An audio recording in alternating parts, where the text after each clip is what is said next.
Today we will start a new chapter or a new unit, that is the genetics and evolution, and its first chapter, principles of inheritance and variation.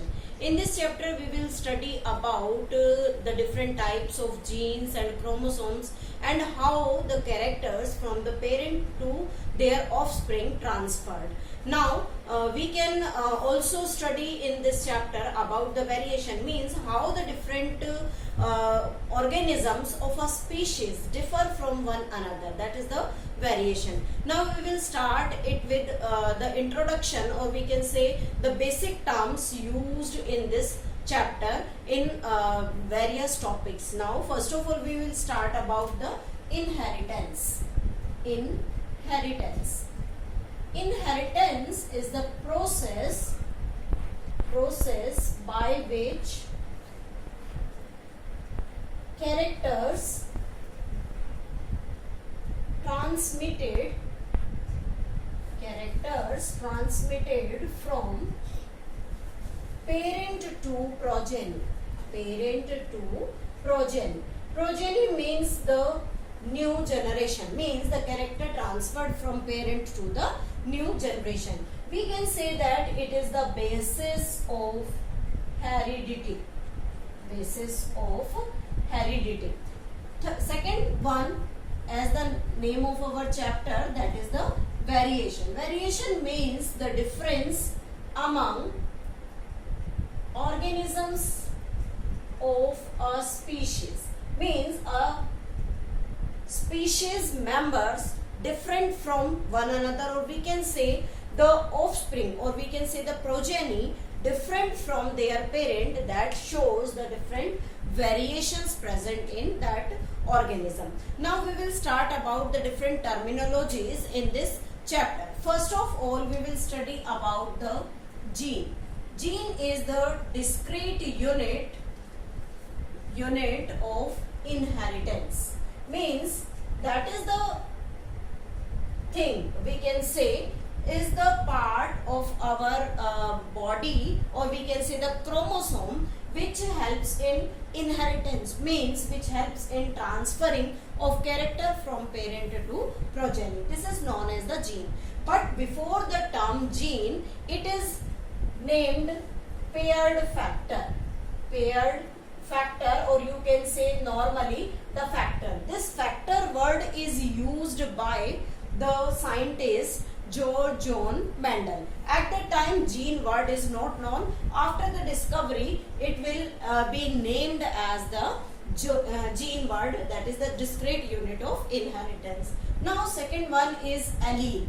Allele is the similar or dissimilar form of gene. Means when we talk about the gene, then we can write here like this, capital TT, that is the genes for the tallness. So these are the two alleles of a gene.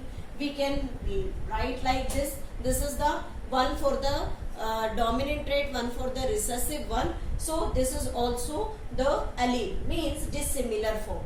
Similar form is this. We can write like this, small t, means this is for the recessive trait. So we can say that the alleles are the two alternative forms of a gene. Now we can know about this homozygous trait. Homozygous trait means similar traits, similar gene or trait. If we write like this, capital T and capital T, it means both are similar forms of a gene, that is two alleles, and we can write like this for the recessive one. It means in homozygous condition it may be dominant, it may be recessive. Both the terms are used for this homozygous trait. We can take another definition of heterozygous nature. Heterozygous means that showing hybrid character. This hybrid character means that is the intermarriage mixing of the two alleles of a gene. For example, if we write like this, one is capital letter, one is small letter, then it shows the hybrid nature.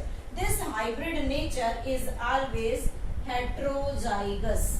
And if we talk about the trait occupied by this heterozygous trait is the tall, because the recessive one can't express itself. Now next definition is the dominant trait. Dominant trait. This dominant trait means which always express itself.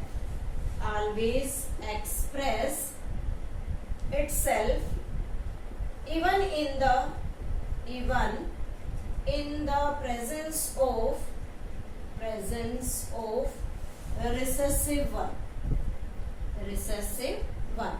For example, we can take here capital T, that complete pair is dominant, and we can write like this capital T and small t. Here this is one is recessive, but even in the presence of this recessive gene, this capital T always express itself. Next trait is the recessive trait. Recessive trait. That recessive trait is always shown with the small letter. That is the small t. Small t, we are taking an example. Small t means which show its effect in paired condition. If we are taking this example, capital T and small t, there only the capital T will express itself, but in this condition, if the recessive trait will be present, then it always show the two small letter in it. Next is F1 generation. F1 generation is also known as first filial generation. First filial generation always comes when two parents of contrasting trait crossed together.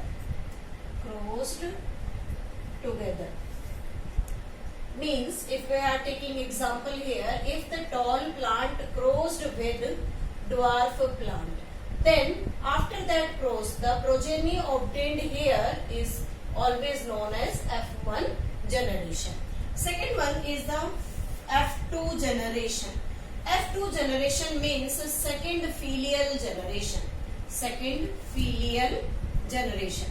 And this second filial generation comes when we show the self-pollination in the members of F2 progeny. Means the offspring formed here after the self-pollination between this F1 progeny, then they show the progeny of the F2 generation. This is the first filial and the second filial generation. Now one important thing is there, Punnett square. This Punnett square is developed by a British scientist named Reginald C. Punnett.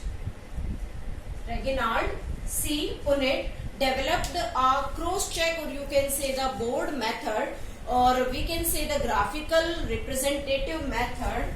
It is the graphical method to calculate the probability